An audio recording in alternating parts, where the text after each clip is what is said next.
It's not about that Billie Jean. Billie Jean is kind of anonymous. It represents... On June 25th, 2009, the world didn't just lose a superstar. It lost a myth that had been bleeding in silence for years. A man who once made stadiums shake with a single step was preparing to come back while privately living like a prisoner of his own legend. He owned the brightest spotlight in human history, yet he couldn't buy one ordinary night of peace.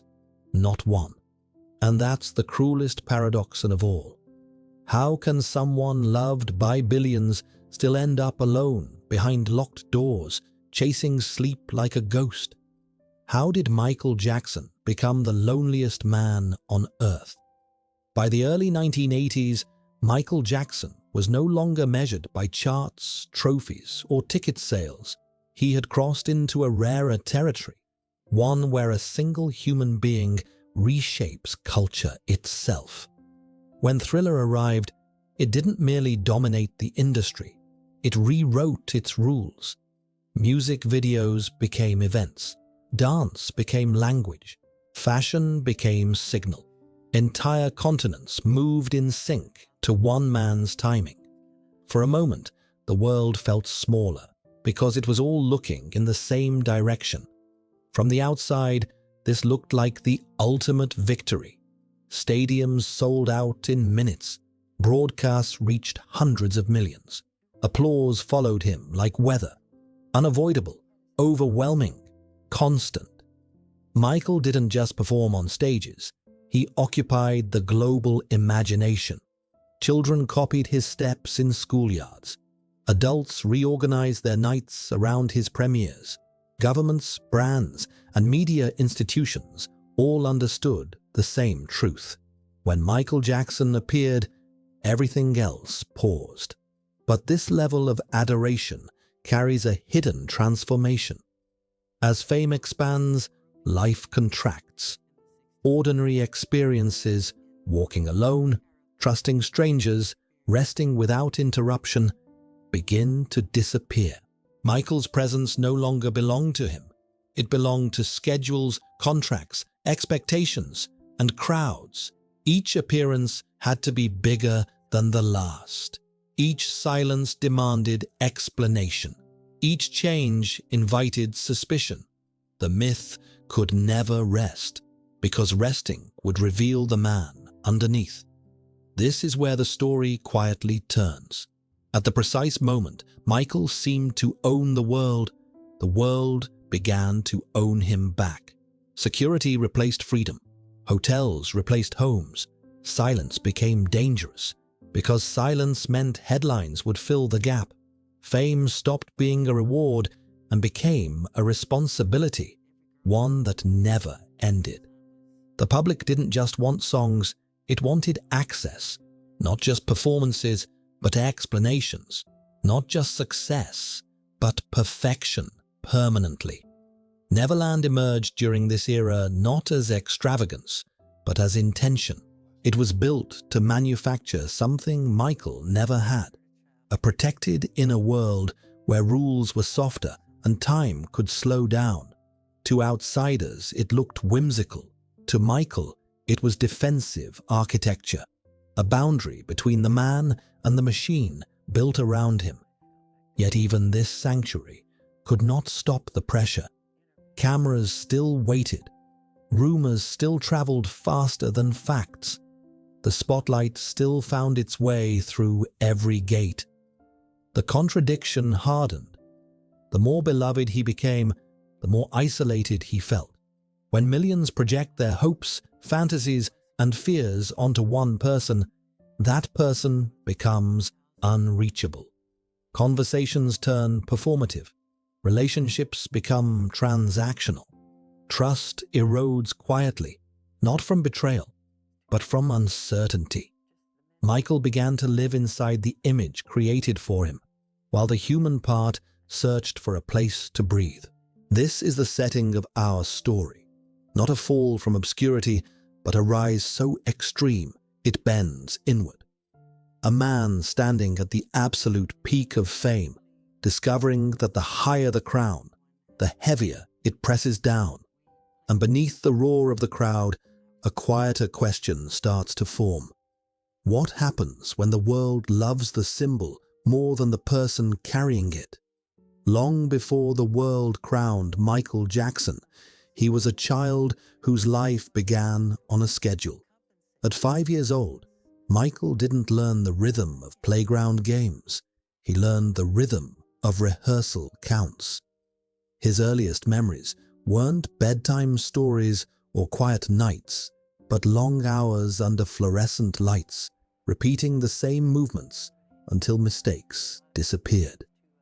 Childhood, for him, was not a phase to be lived. It was an obstacle to be overcome. In the Jackson household, talent wasn't celebrated. It was demanded. Music functioned less like art and more like obligation. Praise arrived only after precision. Love felt conditional, measured by performance. Michael learned quickly that approval followed perfection and silence followed failure. That lesson etched itself deep into his identity. To be accepted, he had to be extraordinary. Anything less felt unsafe. As the youngest member of the Jackson 5, Michael carried a contradiction that would define his life. On stage, he commanded attention with a confidence that looked effortless. Off stage, he retreated into fear and compliance. He learned to read adults before learning to understand himself. He smiled when expected. He delivered when ordered. The world saw a prodigy. Michael felt like an employee trapped inside a child's body. Touring erased the remaining traces of normal growth. School became sporadic. Friendships became temporary. Privacy disappeared before it could even be understood. While other children tested boundaries, Michael learned to avoid them. While others discovered who they were through mistakes, Michael learned that mistakes came with consequences. His sense of self fused tightly with performance. If the show went well, he existed. If it didn't, he disappeared. This early conditioning produced brilliance, but it also planted a quiet fracture. When identity is built entirely on output, rest begins to feel like failure. Silence feels dangerous.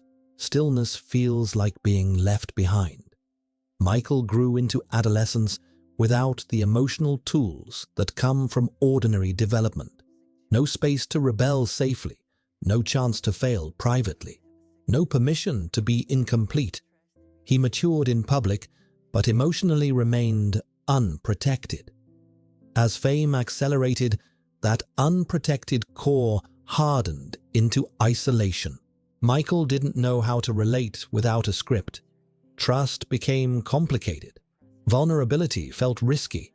The world rewarded him for being exceptional, not for being human. And so the child inside learned to hide, first behind songs, then behind personas, then behind entire worlds built to replace what was lost. This is the foundation of everything that followed.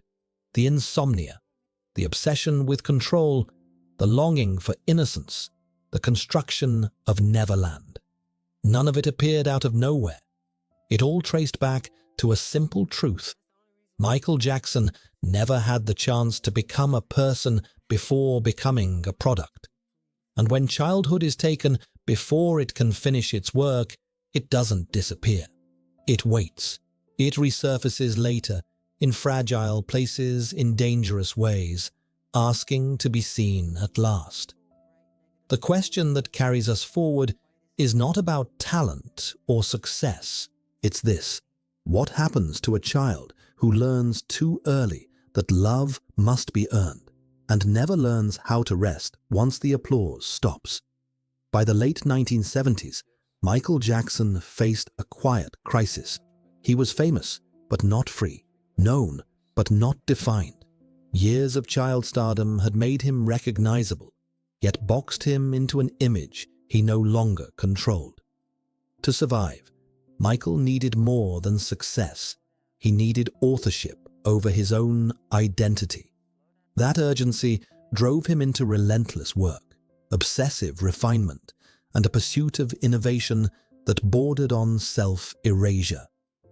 Off the Wall marked the first real escape attempt. It wasn't just an album. It was a declaration that Michael was no longer a child act. He studied rhythm like architecture, choreography like physics, and sound like emotion made tangible. He rehearsed not to impress, but to dominate the details others overlooked. Every breath, every pause, every movement was tested against an invisible standard that only he could see. This wasn't perfectionism for applause. It was perfectionism for control. Then came Thriller, and with it, a transformation so complete that it altered the definition of pop stardom. Michael fused music, film, and fashion into a single language. The stage became cinema. The music video became narrative. Performance became mythology. He wasn't merely releasing songs. He was designing experiences that lived inside people's memories. For the first time, he wasn't chasing approval. The world was chasing him. But building a myth requires total commitment.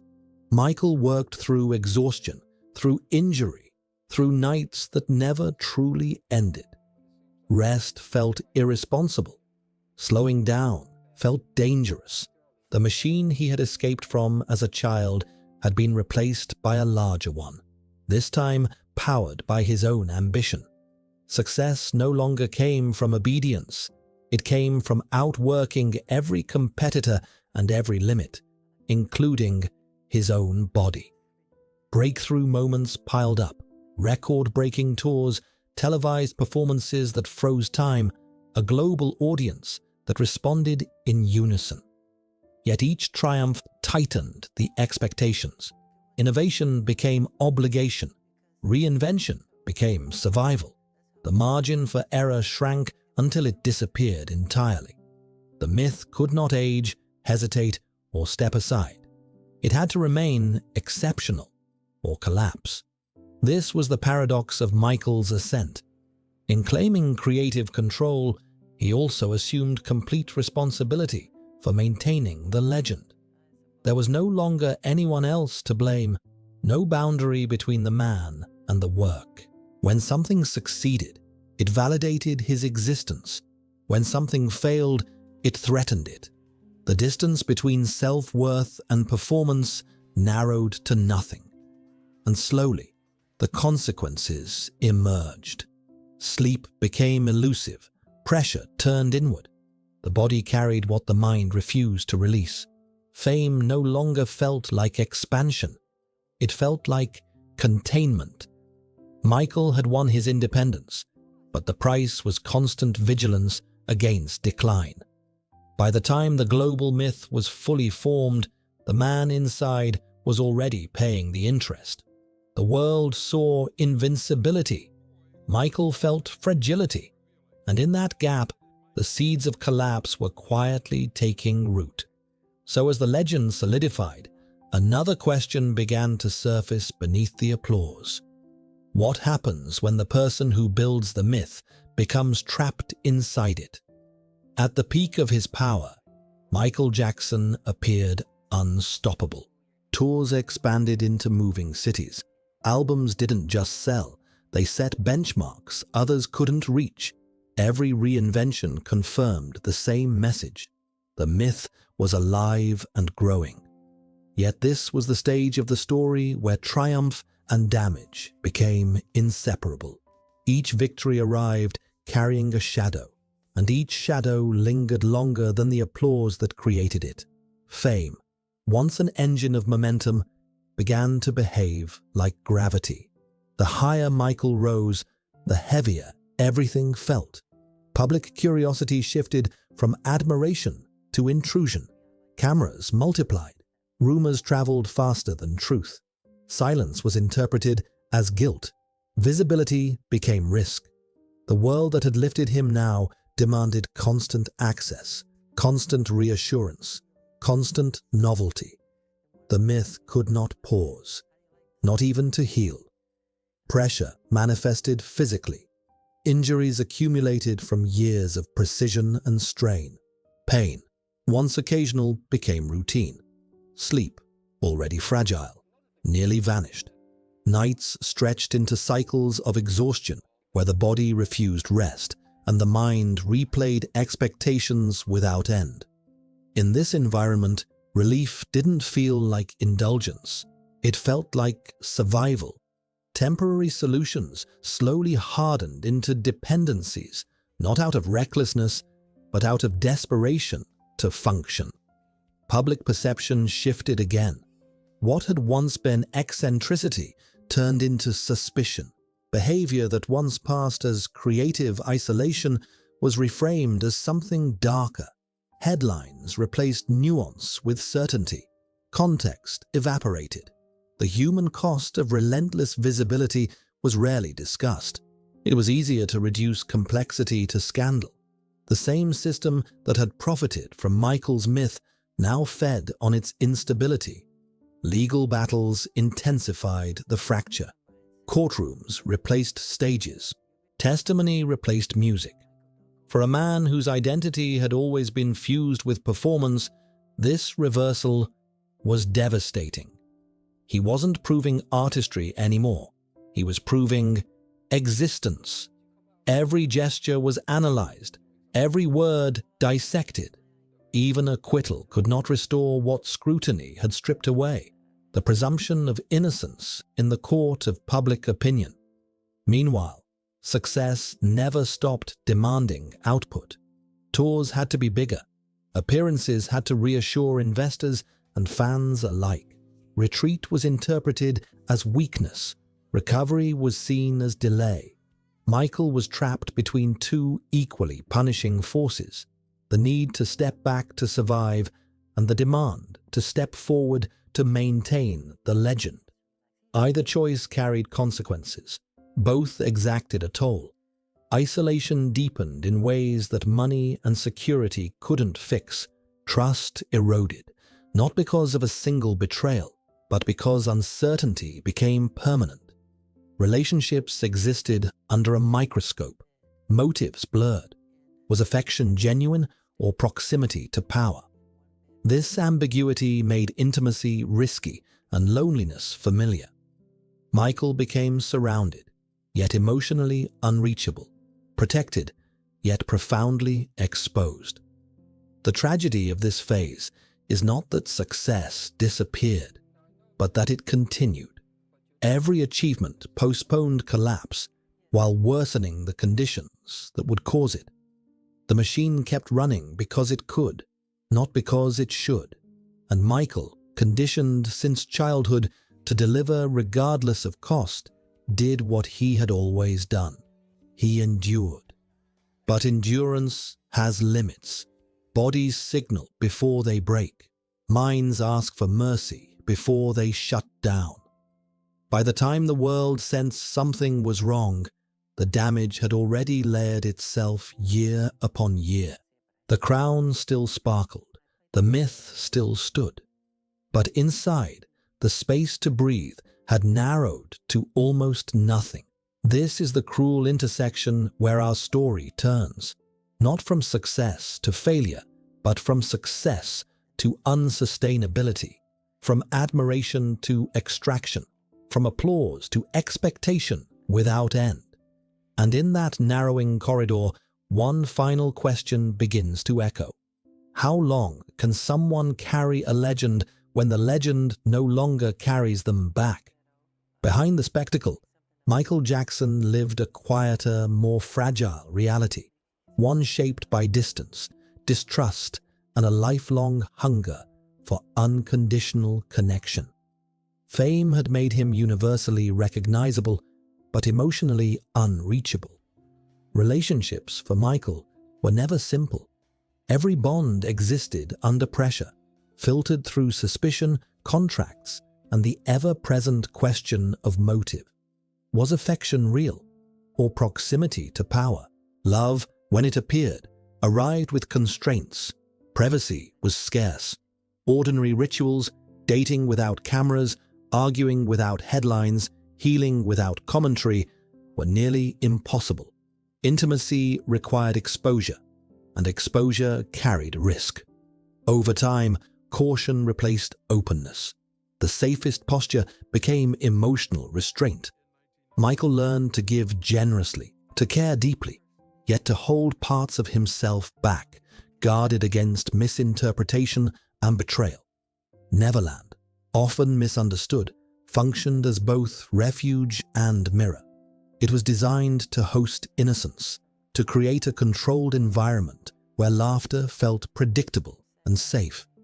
In that space, Michael could temporarily escape the adult calculus of power and scrutiny. But safety built on isolation has a cost. The more he withdrew, the narrower his world became. Sanctuary slowly blurred into seclusion. Companionship became curated. Loneliness grew not from absence, but from separation. Parenthood marked a genuine turning point. With his children, Michael found a form of connection that felt unmediated by expectation. Responsibility grounded him. Protection became purpose. For the first time, he oriented his life around something other than performance. Yet even this love unfolded under surveillance. Fatherhood, normally private and formative, was instead debated, judged, and politicized in public forums. The joy was real. The pressure was relentless. Trust remained the central struggle. Fame had taught Michael that visibility invites distortion. He weighed words carefully. He controlled environments meticulously. What outsiders interpreted as secrecy was often self-preservation. The cost of a misread moment could be catastrophic. Over time, this vigilance hardened into habit. Spontaneity felt unsafe. Silence felt strategic. The emotional labor required to simply exist grew exhausting. Despite immense generosity and empathy, Michael struggled to feel known. People approached the symbol before meeting the man. Conversations carried assumptions. Expectations preceded understanding. This imbalance eroded the reciprocity that sustains healthy relationships. Giving was easy. Receiving, especially without conditions, was not. And so, even surrounded by people, Michael often felt singularly alone. This phase of his life reveals a subtle truth. Isolation isn't always the absence of others. Sometimes it's the absence of safety in being seen as you are. Michael's longing was never for admiration. It was for normalcy, for a space where love didn't require explanation or defense. A place where he could rest without being interpreted. As the years progressed, the gap between the public myth and the private man widened. The more untouchable he appeared, the less reachable he felt, to others, and sometimes to himself.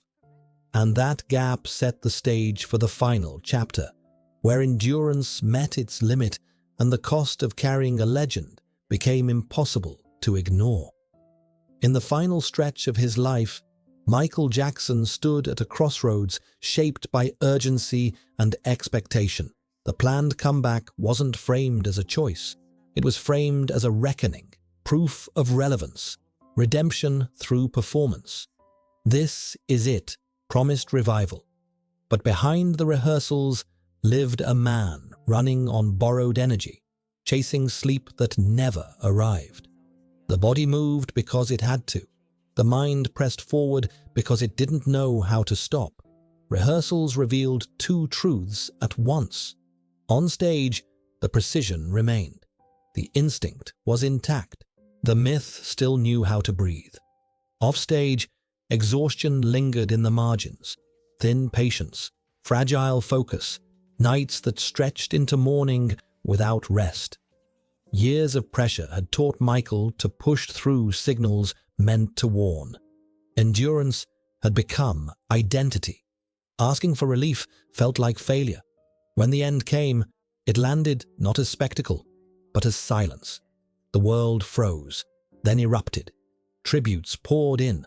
Records surged. The same global system that had demanded proof of immortality now mourned its cost. For many, the shock was sudden. For others, it felt tragically inevitable. A life engineered for constant output had reached a point where recovery was no longer possible. Legacy, in the aftermath, became a battleground of meaning. Some focused on numbers, sales, awards, firsts. Others argued narratives shaped by scandal and rumor. But beyond debate lies a clearer truth.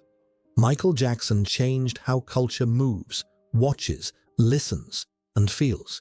He expanded the language of pop into a universal grammar. He proved that one artist could bend global attention into a single moment and hold it there. Yet his story also delivers a warning written between the notes. Fame, at its extreme, is not merely visibility. It is extraction. It takes time, privacy, rest, and sometimes identity itself. Michael's genius flourished because of relentless drive, but it was also diminished by the same force. The child who learned too early that love must be earned never fully learned how to stop earning it. What remains is not just a catalogue of songs, but a question we inherit as an audience. How do we celebrate brilliance without consuming the person behind it? How do we admire without demanding permanence? Michael Jackson's life asks us to consider the human cost of our myths and whether applause, unchecked, can become a kind of pressure no one is meant to survive. The spotlight eventually goes dark. What matters then is what we choose to remember and what we choose to do differently. The story of Michael Jackson does not end with a final note or a closing curtain. It lingers because it reflects something larger than one life. It exposes how modern fame works, how admiration can quietly turn into demand, and how a person can be celebrated to the point of erasure. Michael wasn't destroyed by obscurity. He was worn down by constant visibility. The world didn't stop asking, even when the body and mind were already answering enough. Media amplified the myth because myths attract attention. Audiences rewarded spectacle because spectacle feels infinite. And somewhere in between, the human being became negotiable. This is not a story about blame. It's a story about systems. Systems that monetize access. Systems that confuse curiosity with entitlement. Systems that confuse talent with availability. When those systems encounter a person trained since childhood to deliver at all costs, the outcome can be devastating.